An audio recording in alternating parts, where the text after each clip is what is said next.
Congolaises et Congolais, aujourd'hui, mardi le 22 février 2022, moi, votre frère et compatriote, Monseigneur Zemba Luzolo Moshipai, évêque président de l'Église catholique libérale d'Afrique, j'ai besoin de vous parler.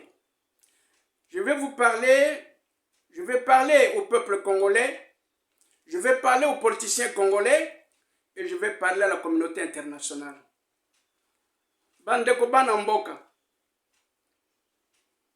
Tonyokwami mingi, banda 60 na lelo, ça fait 62 ans ya munyokwami. Avant 1960, tozalaka bawumbu ya ba Belge, batu nyonso bayebi yango. Soki molimo nini eyelaki bamindele, baye kopesa biso lipanda, kopesa. Tozwaki tema bapesi biso kopesa pe ya kubombama. Ba organiser bato mususu oyo bazali esprit na bango pour que bazala ba politicien, bazala ba esclavagiste na place ba mindele. Parce que ceux qui sont comme na mundele na poso ya pembe, to yebi ke tala esclavagiste yewana. Alors bazuma yele batie ba politicien. To nyoka mingi na ba politicien.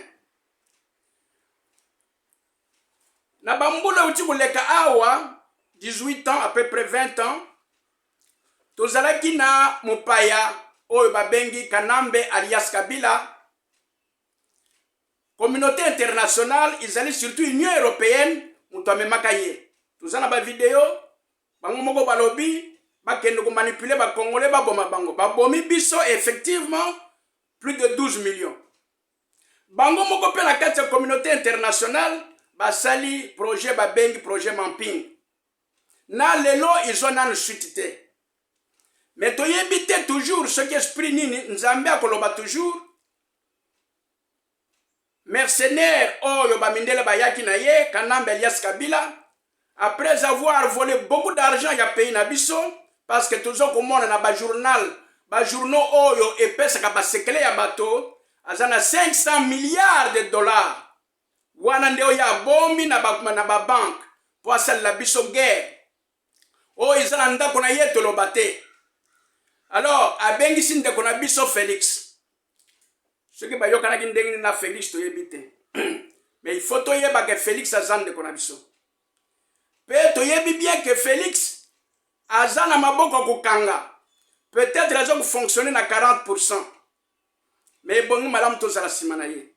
Pourquoi? To zala na no simanaye, to l'axa première plan A. Donc, il y a une élection. Une élection, c'est une élection crédible. Une élection, c'est la transparente. Une élection, comme Mbok, ils ont un banzelate, ils ont un aéroport, quand l'aéroport, ils ont un mbongo, tolingi, élection, ezala, esika baponi bato, esika batie babingungulu, esika pe bakoloba nani alongi na esika wana. Ce qui ndeko na biso alongi, tozala simana ye toujours. Ce qui te mutu mususu alongi, ye pe apesa ye pouvoir, ndenge otayi kozwa pouvoir na bapaya wana. Mais toyebi ke bapaya baza toujours na loboko na bango kuna. Mais to bangaka bango toujours te, baza banzambe te. To sangana de manière que to kanina na élection wana. Sikoyo ndeko Félix na bino nyonso bato boza na politique. Tala mabe e biso tozali komona epa na bino. Bino ba politicien makambo nyonso ezaka na kati na bino. Pouvoir nyonso eza na kati na bino. Mbongo nyonso eza na kati na bino. Bino bozwaka mbongo en dollar américain, biso peuple tozwaka mbongo na franc congolais.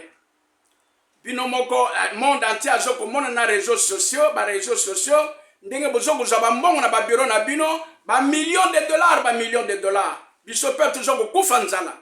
Biso peuple toujours kokufa. Ceux qui boza na ba maladie, boke na hôpital na ba poto biso to kufika na ba mboka na biso. Tozali kosenga yo président Félix. Biso tozaba na mboka lokola yo. Tolingi tozala sima na yo, mais toke na ba élection ya bosolo. Et loko bosalaki. Seni wana ngai personnellement naza crédible na yango te parce que boponi kaka baeglise oyo bino boponi oyo bopesaka corruption baseni wana oyo bapaya basalaki pour que bafutaka bango bakaniaka po bonyokolaka biso toza na bango crédit ngai personnellement nazali koyebisa na communauté internationale naza na crédit ata moke te na seni wana naza na crédit na yango te. Alors eloko tozali kosenga président Félix mboka wana eza ya yo eza biso nyonso bongisa makambo de mafaso ke eleka malamu seni apesaka résultat kingungulu par kingungulu ezala teke bamemango na Kinshasa bamemango na Lubumbashi bamemango na Kasai ou bien wapi non nous ne voulons pas cela parce que biso toza bana mboka soki tolobeli yo ozokomona lokola eloko pamba likambo te mais mokolo ezali yo lobi ozalaki mokonzi te lelo oza mokonzi elingi koloba ke bato mosusu mpe bali kozala bakonzi na esika wana eloko mosusu na oyo oyebisa président Félix opesi ordre ndenge tozali kolanda biso moko opesi ordre kabundu akende kozwa basoin extérieur na kati ya mboka bosalaka bahopito te c'est-à-dire ordre euti pai na yo yango wana mboso asiniaki président Félix toza bana mboka mpe tozali nsima na yo ilingi koloba te ke toza bato ya UDPS te biso toza bato ya société civile opesi ordre na mboso asigne document atinda kabundu na poto mpo akende kozwa basoin ya mike me akende yango na poto likambo te pesa ye mpe ordre basigné loi oyo de père et de mère pesa ordre soki olingi ndeko na ngai ordre mboso a faire passer loi oyo de père et de mère ezali très important mpona biso ntango tokokena baélection soki oganye biso ozala nsima na yo mais botie biso baesclave bino moko bozokomona botie biso baesclave fonctionnaire azwaka su mbongo malamu te ya malunga te azwi bafranc congolais bino bozwi badollar américain misala nyonso eza ya bino bapoliticien na bana na bino na bafamille na bino peuple congolais aza na eloko te même bakompagnie nyonso ezaka na maboko na bino bapoliticien biso bacongolais eloko moko te elingi koloba ke bozali kosigne esclavage na biso me tolingi yango lisusu te soki bolingi tolingi yango lisusu te yango nazali koyebisa bana mboka biso tozali koyebisa bino bana mboka na constitution wana article 64 ezali tokoutilize yango soki baélection esalami malamu te yango tozali kosenga na mokonzi ya mboka ayebisa Kadima parce que Kadima aza déjà corrompu toyebi yango Kadima asalisa baélection kingungulu na kingungulu abimisa moto wana oyo abimi soki obimi oza mokonzi ya mboka tokozala nsima na yo soki obimi te comme botia poste oyo ya bino wana ya basénateur à vie okozala sénateur à vie donc okoperdre eloko moko te kasi salisa mboka na biso sikoyo nazali koyebisa communauté internationale. Pourquoi la communauté internationale parle de la sécurité de n'importe quoi alors qu'en République démocratique du Congo, depuis qu'on a fait le projet Mapping, il n'y a rien qui se fait. C'est-à-dire que vous vous en fichez des morts des Congolais. Vous vous en fichez des morts des Congolais. Beaucoup de choses sont en train de se passer. L'économie du Congo, de la République démocratique du Congo, seulement entre les mains des politiciens. Et la plupart des politiciens sont des étrangers. 80% des politiciens congolais sont des étrangers. C'est-à-dire que vous nous avez offert à l'esclavage. Et nous vous demandons de voir bien ces choses-là, s'il vous plaît. Nous vous demandons de voir bien les choses. Parce que nous sommes en train de souffrir et c'est nous qui allons réagir. Nous réagissons déjà en vous demandant de revoir les choses. Nous voulons que le projet Mapping prenne son action et que nous voulons aussi que vous puissiez assister le peuple congolais. Que aux élections que nous allons aller, aux élections présidentielles, parce que nous gagnons l'argent en francs congolais, le montant le plus important qu'on peut imposer au candidat à la présidence, c'est le salaire du secrétaire général. Nous vous demandons de le faire.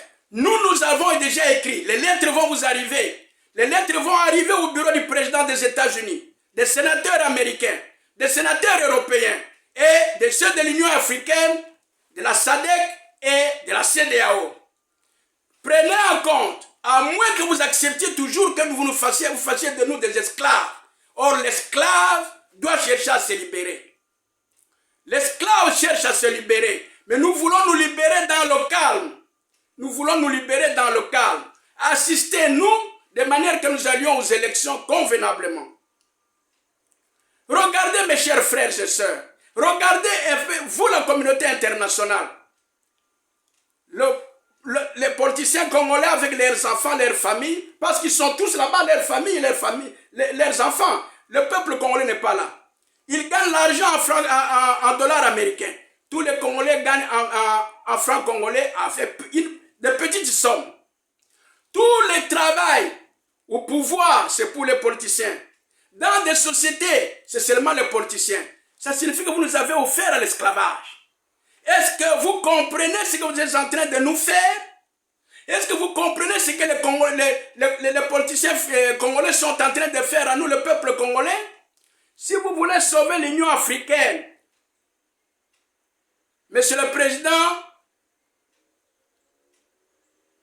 du Sénégal, aujourd'hui c'est vous qui êtes le président de l'Union africaine. Nous vous demandons de vous investir sur l'indépendance du Congo. Que vous soyez là-bas, que nous nous trouvions tous ensemble, comment on doit mener ces élections. Dans le cas contraire, si nous allons nous libérer, qu'on le veuille ou pas, nous allons nous libérer. Qu'on le veuille ou pas, avec vous ou sans vous, nous allons nous libérer. Alors, si vous protégez le pouvoir de l'Union africaine, essayez un peu de nous assister. Nous en avons marre. Nous en avons marre. Nous revenons avec le président de la République. Je vais parler en français pour que vous, la communauté internationale, puissiez comprendre. Moi que voici ici, j'avais posé ma candidature au CENI, à la CENI pour que je puisse aussi être membre ou être même président de CENI. L'Église catholique romaine, parce que le bureau se trouvait chez eux, ils ont enlevé mon dossier. Ils n'ont jamais expliqué pour quelle raison. C'est la corruption. Aujourd'hui, nous voyons le président de la République. Tout ce qu'il y a bien à l'Église catholique romaine. Hier après hier, il y a la voiture qu'on a donnée à M. l'abbé Cholet. Pourquoi nous entendons par la bouche ou les bouches de ces communicateurs, parce que tous les membres de l'IDP sont des communicateurs, que c'est une corruption,